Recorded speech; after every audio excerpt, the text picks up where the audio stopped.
Well, hello. Hi. It's me, JP. Haven't seen me for a while, have you?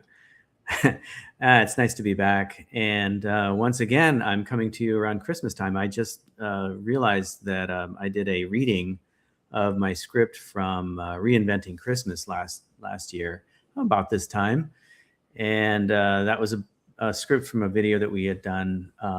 Well, we did one version in 2020 and then followed up, I believe, 2 years later in 2022, if not just 2021. But you can go back and see that. I'm here to read you. We're bringing back the Friday reading, at least for this week. And today I'm going to feature two short pieces by W.D. James, and he's on Substack in under the name what is it called? The Philosopher's Holler. And he's a philosophy professor. He operates out of Kentucky, and we've exchanged emails back and forth. I like talking to him. I always learn something when I read his stuff. And so today, there's two pieces that he wrote about Christmas subjects. The first one I'm going to read is called "The Grinch, False Prophet," and the other one is Father Christmas, Part of the Resistance. And let's see, I'm going to close this one, but I'm going to save this one. Okay. And I'm going to, let me bring that back up. I got to share my screen. I closed the wrong one. There we go. All right. So there he is with the animated version of the Grinch. And as you'll see, he included some illustrations of the book. And the Grinch was not green in the book, but it may have been just the fact that it was printed in the 50s and they didn't want to put a lot of money into children's books. I don't know. Anyway, so this is The Grinch, False Philosopher by W.D. James, and it just came out on Thursday, the 18th. So just yesterday. And let's see what he has to say. This is, by the way, a still, I guess, or a little illustration from 1966. And this is from the TV show, right? So that would be, can't think of his name right now. He was the director for the Roadrunner cartoons and Bugs Bunny, one of my favorite animation directors. His name is escaping me right now, but it'll come back to me. Simple stories are often the best stories. The Christmas story itself is quite simple and about simple characters. A young mother, her baby, some shepherds, angels, and a manger. Most of the good stories it has inspired are likewise simple, dealing with a few human essentials. Christmas seems to be a time we can all accept dealing with basic truths. One of my favorites is Dr. Seuss's 1957, How the Grinch Stole Christmas, with an exclamation point. Almost everyone is familiar with the basic plot of the envious green Grinch creature and his faithful dog Max as they try to steal Christmas from the Whos who live nearby Whoville. It is a commonplace to call someone who doesn't seem to get into the spirit of the season a Grinch. Here I'd like to look a little deeper at who is a who. Let's see, a little deeper at who a who is and what sort of person the Grinch is to uncover a bit more of depth of the tale. Whoville. Whos are who the Grinch loves to hate, in no small part because whos love Christmas. Who are whos? Not that Seuss was intentionally thinking about this, but he could have been. But I think that the etymological depth of the word still shows through in the ordinary usage. The word derives from the Old English hua, or huo. I don't know what that would be. That looks like a schwa a, so I guess it would be hoa, hua. Okay, meaning what person. A who is not just a who is not just a what and not some nondescript them. The word bears traces of ontological insight that humans are distinct, unique persons. From little Cindy Lou Who to tall JP Who. I'm not exactly tall myself, but I think JP Who is. All Whos are equally persons, as we are taught in the earlier tome by the master Horton Hears a Who. A person is a person, no matter how small. And if you haven't kept up with that one, you can go back and find that book. It's a really good one. Hence, Whoville, where all the unique persons live in a harmonious community, is one image of the American beloved community of our imaginations and aspirations. His head wasn't screwed on quite right. Among the first things we are told about the Grinch is his head wasn't screwed on quite right, and that his heart was 2 sizes too small. He is pretty much a loner, thinks a good bit, and lives on a cold mountain just north of Whoville. Indisputably, the Grinch is a German philosopher of the rationalist variety, occupying the barren heights of cold reason. He hates noise, feasting, and singing the joys of embodied existence of Whos like us. They'd sing. Yes, Whos love all those things, and they love Christmas. I think Christmas is a very Who, very personalist holiday.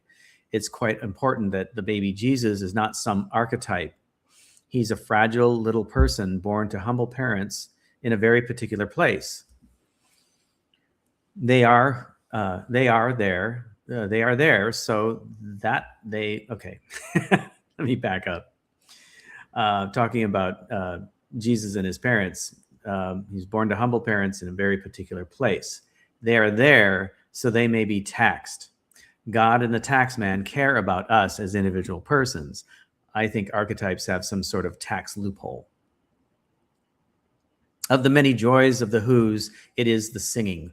We are told the Grinch especially hates,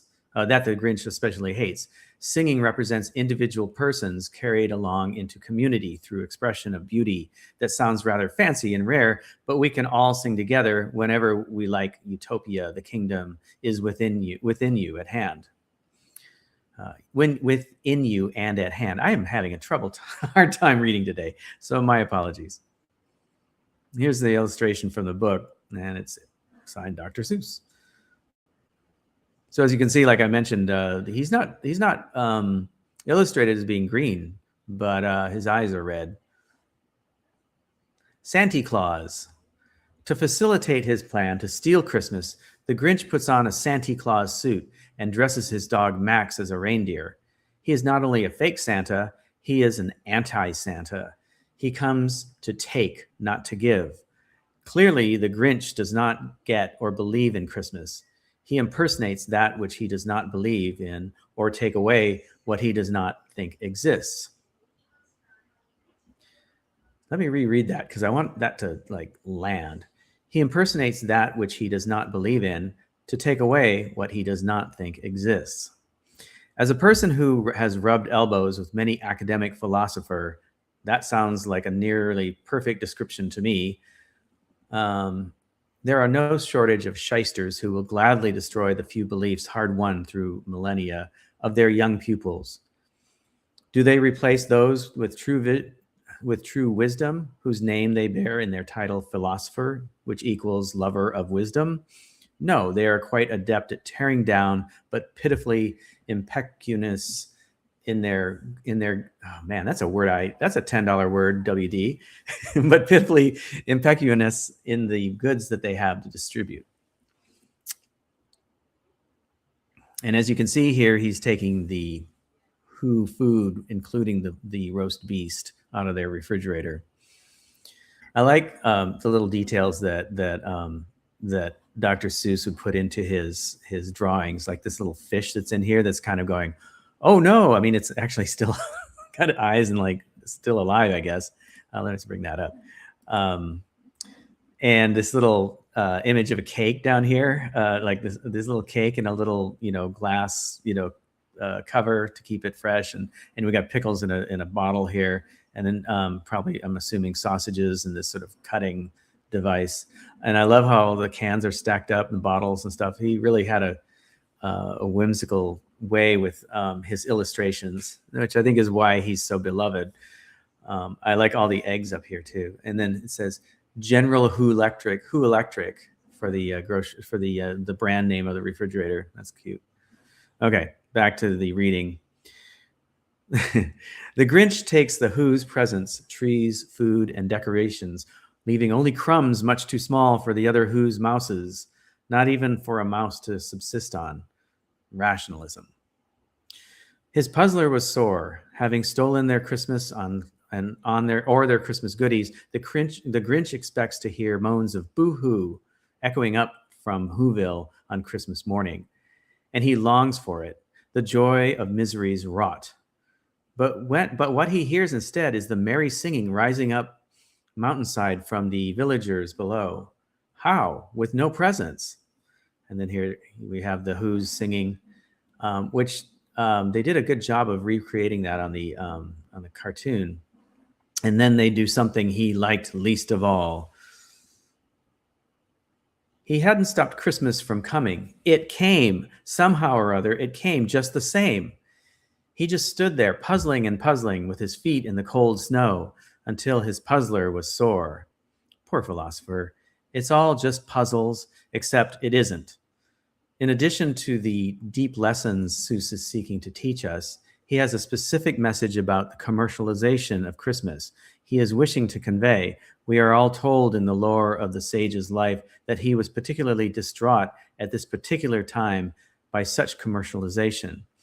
And I just want to add here, before I continue, that was a popular idea with folks back then, especially in the late 50s and early 60s, because there was an extra push of commercialization post World War II, and when the baby boom generation were kids, and there was a lot of push after World War II to push the idea of a consumer economy, and Christmas was perfect for that. And if you go back to my my Christmas video that I was talking about earlier, we talk about how the origination of how we celebrate Christmas lent itself really well to commercialization and to the consumer economy. If anything, it helped push the consumer economy, the idea of it, in the 19th century along by a couple decades. It probably would have come around anyway because of the Industrial Revolution. It was born out of the Industrial Revolution, and it helped push that idea of being a consumer and being that engine of the economy. So if you look back on the Charlie Brown Christmas cartoon that came out in, I believe, 1964, just a few years after this book came out, Charlie Brown goes around and talks about the commercialization of Christmas. They knock on aluminum Christmas trees. They Snoopy, his dog, wins the prize for decoration contest and all that. So it was a sentiment that was held by a lot of people back then, and so it comes through in this book, but also I think in general. And I can go back to my reading last year, and I talk about this a little bit more. So anyway, so Christmas reading. All right, so let's see. In addition to the deeper lessons Seuss is seeking to teach us, he has a specific message about the commercialization of Christmas he is wishing to convey. We are told in the lore of the sage's life that he was particularly distraught at this particular time by such commercialization. It came without ribbons. It came without tags. It came without packages, boxes, or bags. The Grinch's cold rationality can't comprehend it, nor can the cold calculation of the Christmas profiteer. Perhaps he realizes it means a little bit more. And there he is carving the roast beast. Again, the whimsy of his illustrations are great. We are told that the realization his heart grew 3 sizes that day. In response, he returns all the presents to the Who's, getting the Santa and divine directionality correct. The second to the last line of Seuss's modern fable, he himself, the Grinch, has become a distinct person, a him, a who. He came down form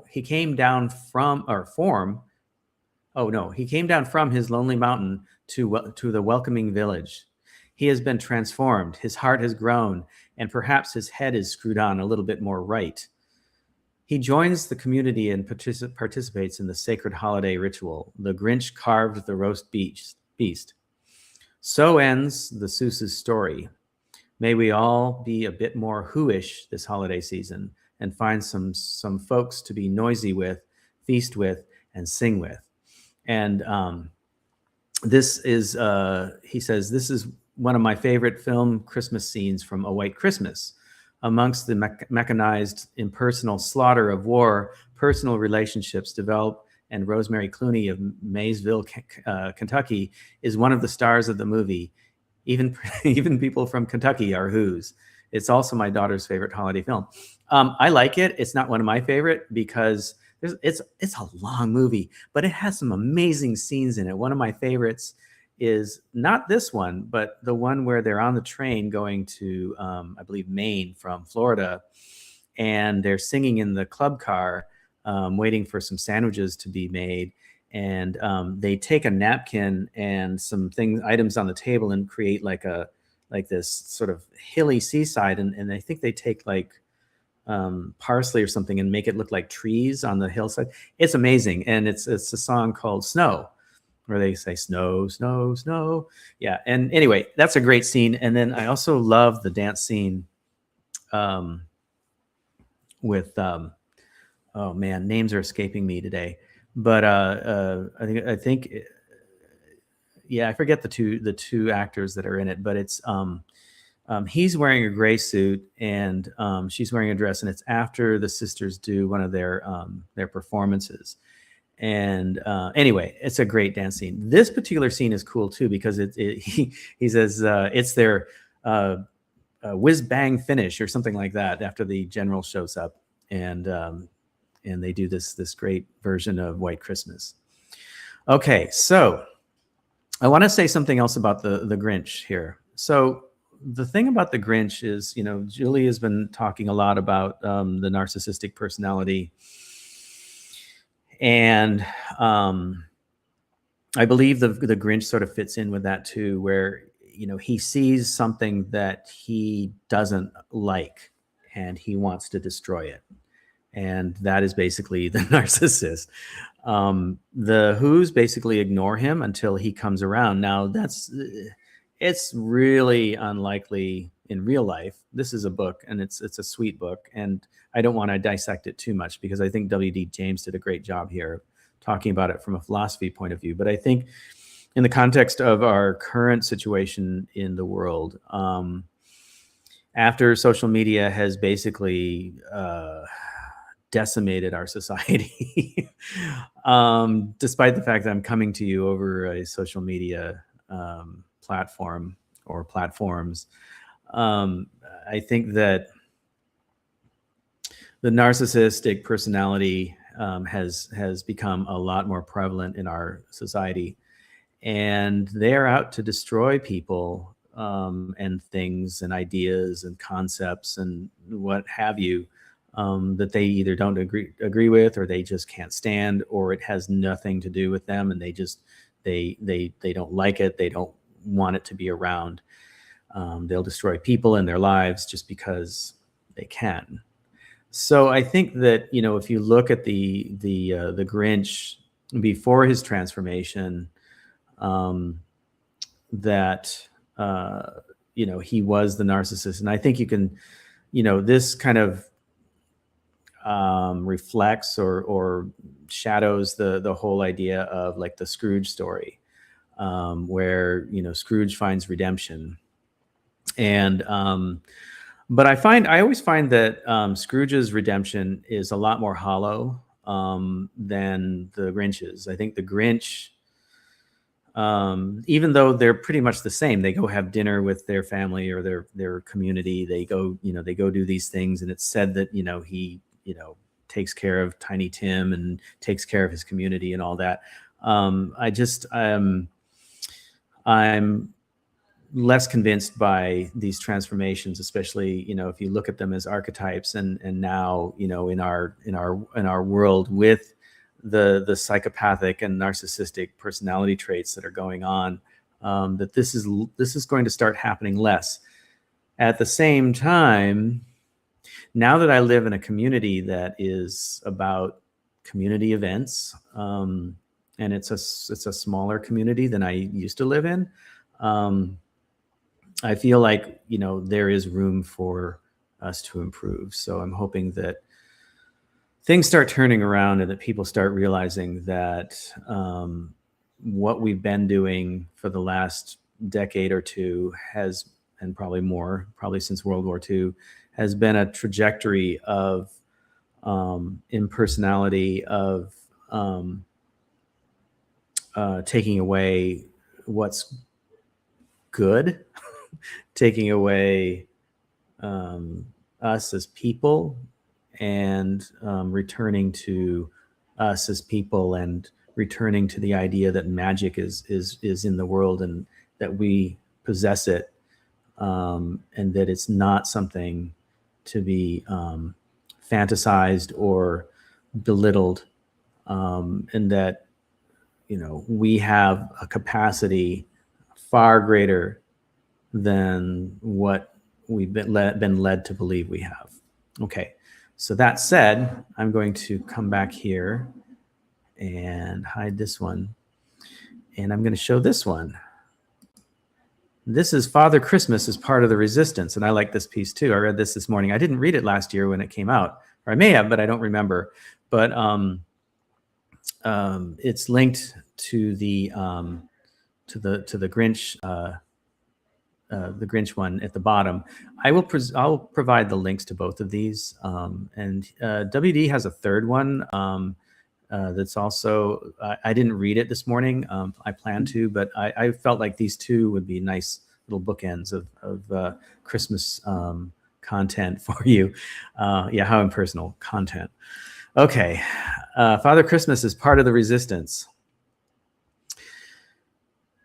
And he said, "What hast thou done? The voice of thy brother's blood crieth unto me from the ground. And now art thou cursed from the earth, which hath opened her mouth to receive thy brother's blood from thy hand. When thou tillest the ground, it shall not henceforth yield unto thee her strength. A fugitive and a vagabond shalt thou be in the earth." And that's from Genesis 4:10 to 12. Since I'm a Catholic, I don't know the KJV. I'm not a big Bible person. So because Catholics and the Bible, anyway, we have a relationship, but it's kind of distant. Anyway, as C.S. Lewis's The Lion, the Witch, and the Wardrobe from 1950, a similar era, right, as Dr. Seuss's The Grinch, opens the land of Narnia. Oh, sorry, as the Lion, the Witch, and the Wardrobe. By the way, that this whole series, I remember when I was in 7th grade, we'd get a visit from one of our priests. I went to Catholic school, so there's the Catholicism again. And one of our priests came by once a week and read to us excerpts, and we went through the whole book, and it was nice having somebody read something to you. And it's been such a long time since I've heard these stories. I don't remember them that well. I mean, that was a long time ago. That was almost 50 years ago. So anyway, but it's nice reconnecting with this. The Lion, the Witch, and the Wardrobe from 1950. As it opens, the land of Narnia is under a curse. The Narnian forest lies frozen under a blanket of snow, and it is always winter and never Christmas. It is a land of stifled life and gloom. The curse is a spell cast by Jadis, the self-proclaimed queen of Narnia. To the woodland creatures who make up the resistance to her illegitimate tyranny, she is called the White Witch. Jadis cannot create or celebrate anything real. Okay, again, the narcissist. Okay, it comes through, and it's been around. And if you go into Jungian philosophy or psychology, you see the archetypes, but the narcissist is very strong in his work, and he describes that personality type quite well because he documented it. All right, let's go back to this. Jadis cannot create or celebrate anything real. Her power is purely negative, illusions and domination. Sound familiar? The ultimate hope of the resistance lies in the return of the lion Aslan, his name in Narnia, though he is called other things in other worlds. The true king and creator of universes. There are many universes in the Chronicles of Narnia, connected by various portals that allow for travel between them. Aslan initially sang them into being. Lewis presents Jadis along the lines of a modern-day totalitarian dictator. She governs through fear, has spies everywhere, and employs a secret police force. She exerts power by corrupting the true natures of the various creatures of Narnia. Against her is an insurgency of the true-hearted woodland creatures, like the fawns, satyrs, beavers, most of the birds and trees and other critters, and eventually the sons and daughters of Adam and Eve, the humans, travelers from Earth, the Pevensey children, Peter, Susan, Edmund, and Lucy. Here I would like to focus on the relatively small but significant role of Father Christmas in the larger drama of liberation, which will invoke the breaking of curses, the deployment of deep magic from the beginning of time, and the even deeper magic from before the dawning of time. The eventual advent of Father Christmas is foreshadowed by the appearance of his antitype early in the story. On Edmund's first journey to Narnia, he has an encounter with Jadis. She travels in a sled pulled by reindeer about the size of Shetland ponies. Father Christmas's reindeer are much larger, driven by a fat dwarf who wears a red hood and has a huge beard. And oftentimes, well, let me go into that in a second here. So there's a photo of him from the movie. In Clement Clarke Moore's classic poem "'Twas the Night Before Christmas," 1823, Santa is portrayed as a right jolly old elf.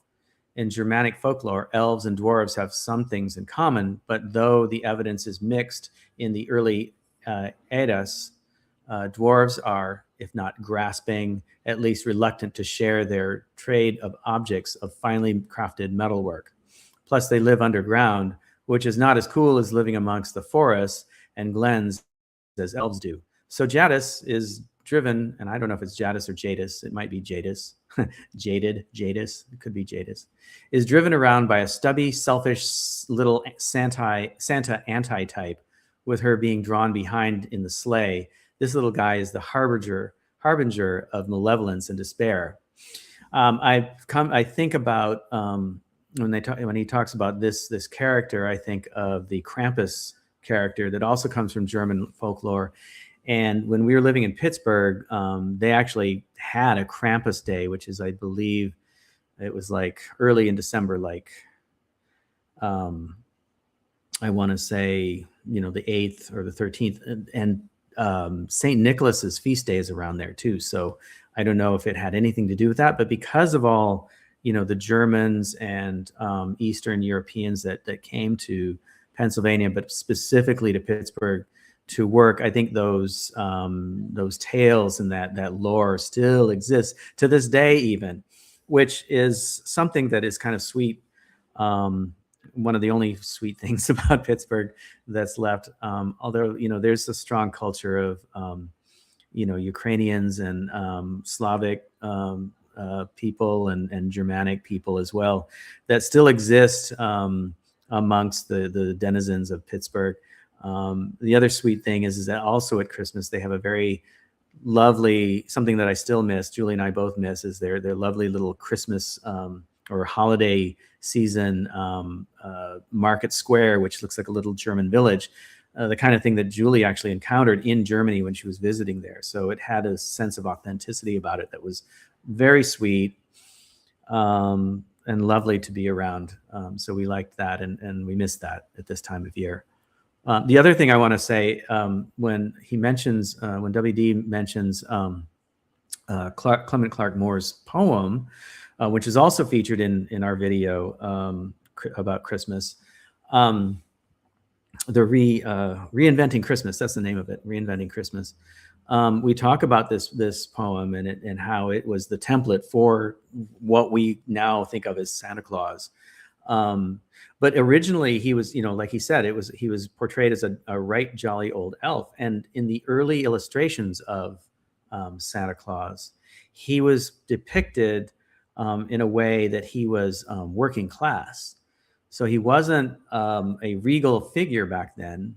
He was considered a working class individual, and you can tell. And the author of the book that I reference in the video, I think it's called the Battle for Christmas or something like that. Santa Claus is depicted with a clay pipe that is short, and the thing about the pipes back then, these clay pipes, they would be in pubs, and you could break off a piece and like rent the pipe. But the other side of it too is that the wealthier people used the longer pipes, the stubbier pipes, maybe because they were at a discount, maybe some other reasons. But what the author of the book that I was referencing talked about was when men were working and they were smoking pipes, they couldn't have long pipes and do their physical labor, right? They could only have short pipes because they'd get in the way of things, right? When you're trying to do physical labor. So that was one of the indications that he gave as Santa as being from the working class, rather than how he's depicted these days. Over time, he became larger, more grand, and even his clothing has changed over time. And I think it was Coca-Cola that gave him the red and white. But anyway, I digress greatly here. But I think of this dwarf as also being sort of a Krampus character. Father Christmas arrives in Narnia slightly more than halfway through the book. He drives a sledge pulled by impressive reindeer. He is a huge man in a bright red robe, bright as holly berries. Now, I'm going to say that the Father Christmas of England is much different than, the Santa Claus, even though they're similar characters. And red is a color of royalty. Red traditionally was not a color that was easily produced in the kind of bright red that you would see royalty wearing. You'd see scarlet and other colors, but they were produced by other means. Red was not an easy color to make, just like blue was also, and purple. But I digress again. Sorry, history. A huge man in a bright red robe, bright as holly berries, with a hood that had fur inside. It was great. It was and a great white beard that fell like a foamy waterfall over his chest. Here is the real thing. Finally, though, it is still winter in Narnia, but, and that's my but, inserted, it is also Christmas. Here I am inserting my butt into things. He explains, I've come at last. She, Jadis, has kept me out for a long time, but I have got in at last. Aslan is on the move. The witch's magic is weakening. Now that he has finally gained access to this world, what does he set about to do? Well, to distribute presents, of course. We all love presents. What does he bring for the Narnians, still under occupation? For Mrs. Beaver, a new sewing machine. And for Mr. Beaver, he completes his dam and adds a really nice sluice gate. For the Pevensey children, for Peter, a sword and a shield. Susan gets a bow that does not easily miss, and a horn for sounding alarms. Little Lucy gets a small dagger and a bottle of healing elixir. Edmund at this point is a captive of the White Witch, so no gifts for him. Santa is an arms supplier to the resistance. You really have to love Lewis and classic children's stories. I love that line. That's really cool. Santa is an arms supplier to the resistance. I think that's one of the reasons I wanted to read this one today for you. Exactly. There's a dawning of hope for the Creatures Liberation Front of Narnia. My term, not Lewis's. Christmas has come, which brings with it the promise of new life and liberation from the darkness. So when you see Santa or Father Christmas or whatever he is called in your neck of the woods, give him a wink of the eye and a twist of the head, a secret signal of the resistance, and know he is on our side. Long live Father Christmas. Long live Christmas. Long live Aslan. And long live Narnia. And this was originally published on Winter Oak, which are also friends of ours. We did an interview with Paul Kudnick behind Winter Oak, and we love them. So I hope you check that out. I will put these in the notes, the show notes, and so you can see that link. So I hope that you, and I've got some bright light on me right now. I hope that you enjoyed that reading and those pieces there. I love the piece about the Grinch, and I feel like he's a very popular character these days. The local mall had him showing up to meet the children, but they called him the green Christmas villain because of copyright, I guess. There was a time when Dr. Seuss's things, his media and his books and things were not copywritten. He purposely did not copyright his things, and it wasn't until the 1990s, after his death, maybe a short time, maybe a long time, I can't remember, after his death, that his family realized this, and they quickly set about to copywriting those things before they'd lose out. But for a long time, his stuff was in the public domain, and you could see a lot of Dr. Seuss themed T-shirts on college universities for a while there. Anyway, so I hope you all are having a great holiday season. Ours has been a little curtailed. We did not do as much decorating this year, and I'm sure you understand why if you've been following Julie's audios and videos. And I have not been around because I've been very busy.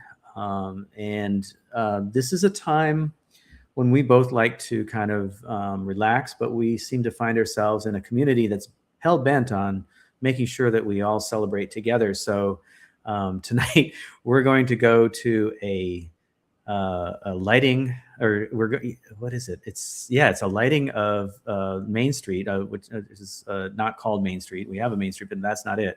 It's called Howard Avenue. And they're going to have a bunch of trees lining up and down, the Christmas trees that we all are going to decorate. And they're going to light those up.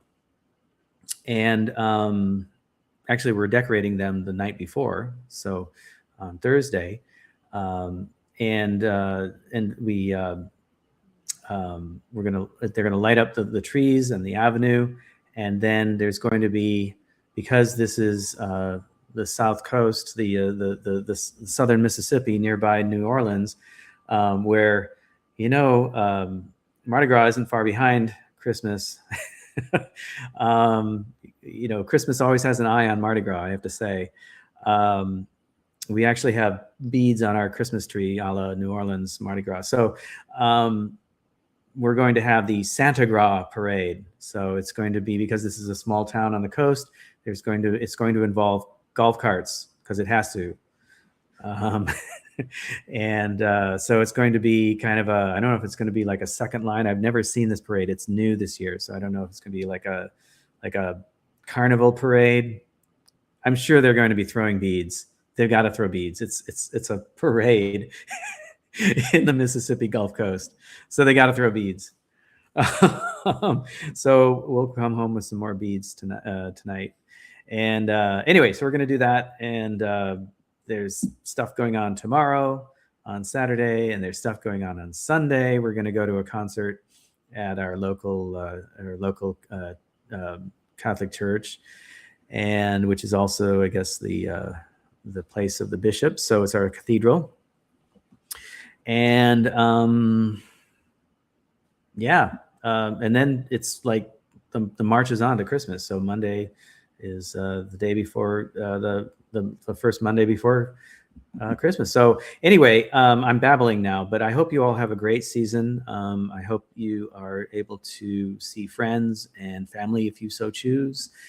And hopefully it isn't so much about presents, even though we all like presents, as much as it is about gatherings and being a person, a who is a person, no matter how small they are. So make sure that you get together with your fellow who's in your particular Whoville, and we will see you all again soon. I'm JP, and I hope, again, you have a great holiday season. Thanks for watching, and thanks for listening, and we'll see you again soon. Thanks. Bye-bye.